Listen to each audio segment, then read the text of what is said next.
السلام عليكم ورحمة الله وبركاته. ازيكم يا حبايبي؟ عاملين ايه؟ يا رب تكونوا بخير. النهاردة الفيديو الجزء الثاني بتاع الفايش اللي هنبتدي فيه. نبتدي نعمل العجينة في أول مرحلة ليها. أنا عملتها الفيديو اللي فات، دي يعتبر بداية العجن اهو. ودي العجينة بعد ما خملت، العجينة بتاعت الفيديو اللي فات اهو، شايفينها؟ وكمان لميتها وخمرت تاني، يعني بقيت اعملها على الاطراف كده وبرضو خمرت تاني، شايفين؟ المرحلة دي بقى معانا من مكوناتها، معانا سمسم. السمسم ده كوباية كبيرة سمسم اهو. معانا كيسين بيكنج باودر، تمام اهو. معانا كيسين البيكنج باودر اهو اهو. البيكنج باودر ده احنا ليه بنحط البيكنج باودر؟ لان البيكنج باودر ده ممكن تلاقي في العجينه فيه فراغ كبير خالص في الفيش نفسه، في القرصه نفسها تلاقي فيه دواير كده هوا كبيره، وفي حته تاني في القرص تلاقيه مفهوش هوا كويس او بيبقى كابس سنه، فاهمين؟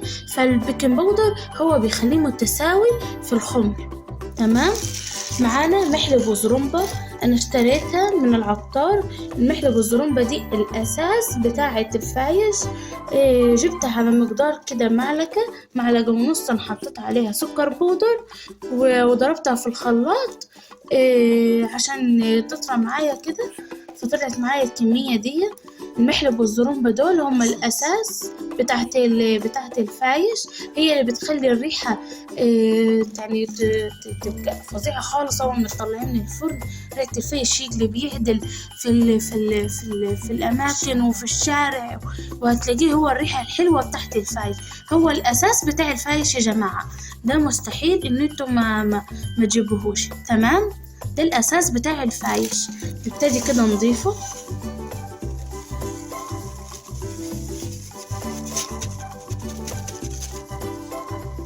معانا كركم، جبت كيسين اهو من العطار.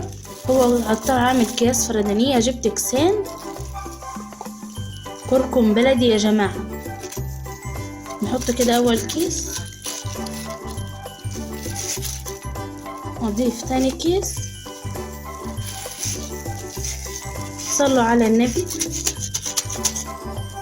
كده ضفت تاني كيس. السكر بقى، السكر يا جماعة انا هحط كيس ونص. انا عايزاه اللي هو مسكر يا جماعة، زي الكيكة، فاهمين؟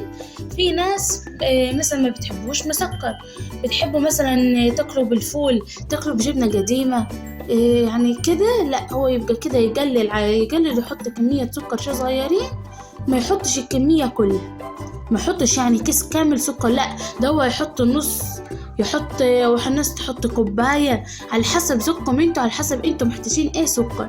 انا هحط السكر كيس ونص، لان انا وعيلتي بنحبوه مسكر وكويس، تمام اهو. هضيف كيس،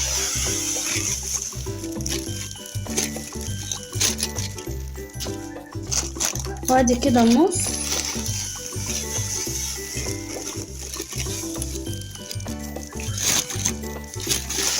اهو. وكده انا ضفت نص الكيس اهو. بعد كده معانا معلقة ملح يا جماعة اهو، شايفين المقدار ده اهو كويس خالص ملح، واضيفه. بعد كده ابتدي اضيف اللبن.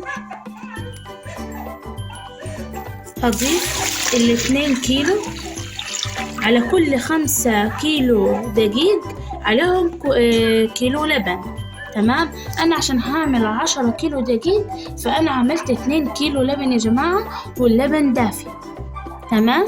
ابتدي كده اقلب واقول بسم الله، واخلط كل المكونات مع بعض اهو اهو.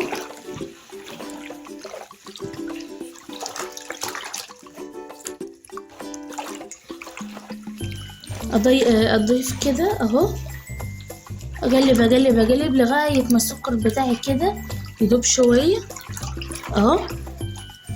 يدوب في اللبن كده، المكونات كلها تتجانس مع بعضهم، عشان بعد كده ابتدي احط الخميرة اللي عملتها معاكم الفيديو اللي فات. اللي عايز يعرف الخميرة دي ازاي اتعملت، انا عملت لكم نوعين من الخميرة، هتلاقوا شرحها بالتفصيل الفيديو اللي فات اهو.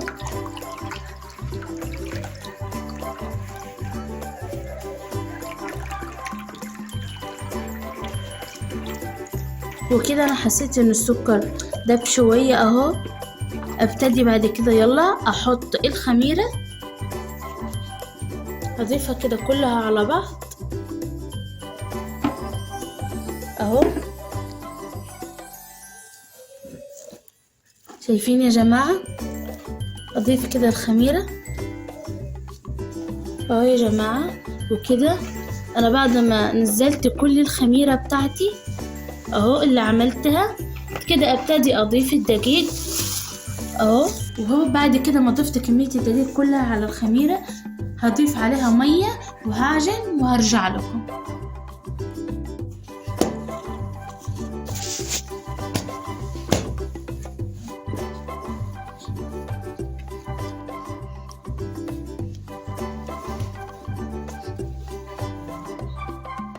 شايفين يا حبايبي وانا بعجن؟ اللهم صل على النبي. شايفين العجينة تقيلة جدا، تعبتني خالص في البتاع، معلش. هي كده لازم عجينة الفايش تكون تخينة. شايفين التخن؟ هي دي كده عجينة الفايش اهو، تقيلة جدا جدا جدا جدا. انا عجنتها كتير خالص لغاية ما شربت الدقيق. وكده جاتت مرحلة السمن. يلا هبتدي اضيف السمن اهو وملك. تمام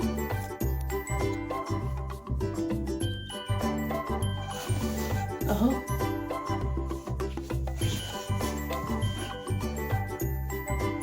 نضيف كده السمن وكده كأنك بوكس بقى اهو بوكس اهو، بوكس كده اهو. مرحلة السمن كده بوكس قبل التمليك. تمام، بوكس اهو.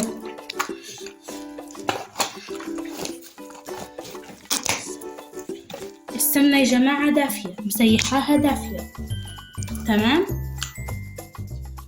اهو، دافية يا جماعة عشان تدفي العجين.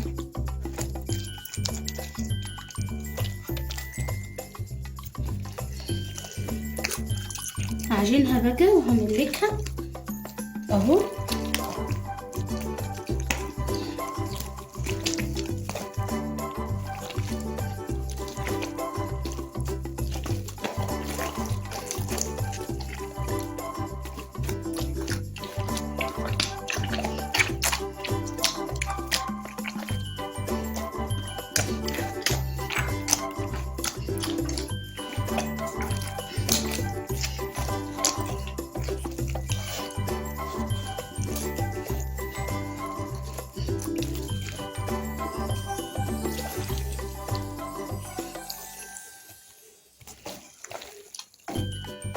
هضيف يا جماعة كمية السمن كلها 3 كوب سمن، وهعجنها كويس وهرجع لكم. كده يا جماعة اهو شغالة اهو في العجن.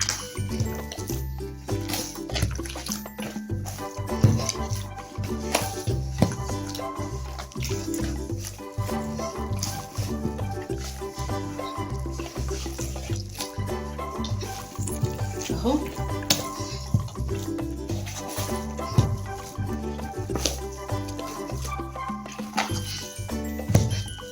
شايفين يا جماعة سمك العجين وصلت معايا لفين اهو. بعد ما خلصت العجن حطيت شوية سمنة كده من فوق عشان تبتدي تخمر، وكمان خدت حتة منها عشان ادي سمك للمجون ان هو يخمر. حطيت حتة كمان في العلبة دي، في البولة دي اهو. وهسيبهم يدفوا كده لغاية ما يخمروا وهرجع لكم.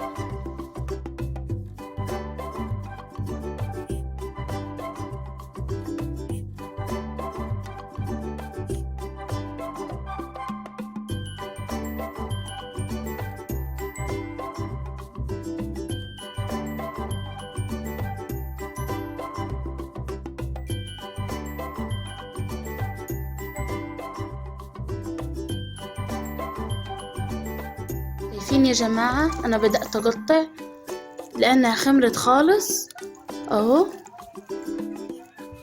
خمرت خالص العجينة وابتدت تكب، فانا على طول رحت بدأت اقطع اهو اهو.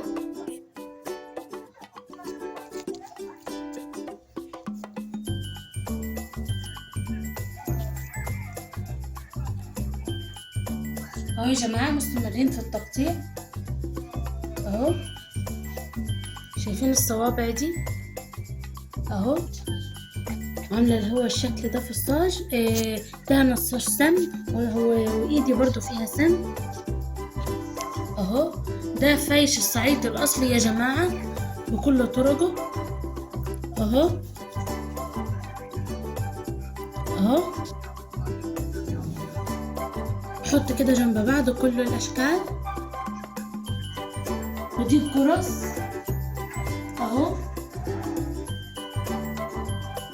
ودي الصوابع شايفين شكلها كلهم مقاس بعض، كل الصوابع مقاس بعض يا جماعة.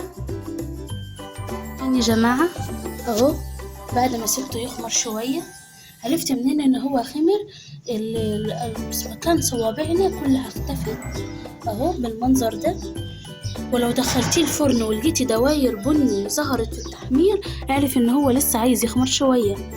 تمام اهو. شايفين الجمال، شايفين الصوابع ازاي خمرت مع بعض اللي عملناها. هطلع الكمية كلها ادخلها في الفرن اهو. اول حطة اهو، دي اول حطة احطها للفايش. هخلص الكمية بعد ما تطلع من الفرن كلها اصورها لكم كده يا حبايبي. دول بعد ما طلعت الصوابع دي بالمنظر ده شايفين كلها مقاس بعض. بصوا من ورا تحمير ما شاء الله عليه، الله اكبر. شايفين كلهم قد بعض اهو. شايفين من جوه، شايفين دي اللي على الطرف، شايفين كلهم زي بعض. شايفين الخمر من جوه ازاي اهو. شايفين كلهم قد بعض وكلهم زي بعض، طرية خالص اسفنجية. بصوا شايفين، بصوا سمكها اسفنجية ازاي. وكمان لما هطلع الجرس من الفرن برضو هفريها لحضراتكم ان شاء الله تكون الفايش الصعيدي عجبكم اهو. ارجع لكم تاني بعد ما اطلع الجرس. جماعة انا رصيت الصوابع في السجان بالمنظر ده، الصوابع اللي قطعناها مع بعض اهو. وبعد كده انا بدخلها الفرن. اول ما تلاقيها ابتدت تقرمش كده بالمنظر ده اهو، بتروحي تقلبيها كده وتدخليها الفرن التاني على الوش الطري. تمام. وبعد كده بعد ما يعمل الوشين انت بتحطيهم تفرشي ملاية على السفرة او اي خلقة نظيفة عندك، وتروحي تخلي الفايش ده كله المقرمش تسيبيه على ساعتين 3 4 بالكتير. تمام. وبعد كده بتمسكي مثلا كراتين او سلة عندك بتاعت اكل ترصي عليها الفايش المقرمش ده عشان تكليب الشاي بلبن بالشاي. تمام يا جماعة. ودي بتكون وصفة النهاردة، ان شاء الله تكون عجبتكم اهو. كده بكون خلصت الجرس الطرية وطلعتها كلها من الفرن اهو. شايفين الحلاوة. وكمان حمصت كمان الصوابع الفايش اهو، وقلت لكم ازاي حمصتها. تمام. لو عجبتكم الوصفة بتاعتي ما تنسوش تعملوا لايك وسبسكرايب على القناة اهو. شايفين من النص يا جماعة، بصوا خفيف ازاي. وده بيكون الفايش السوهاجي طريقة عمله الأصلية اهو. لو عجبكم فيديو النهاردة ما تنسوش تعملوا لايك وسبسكرايب على القناة. الفايش الصعيدي السوهاجي. السلام عليكم.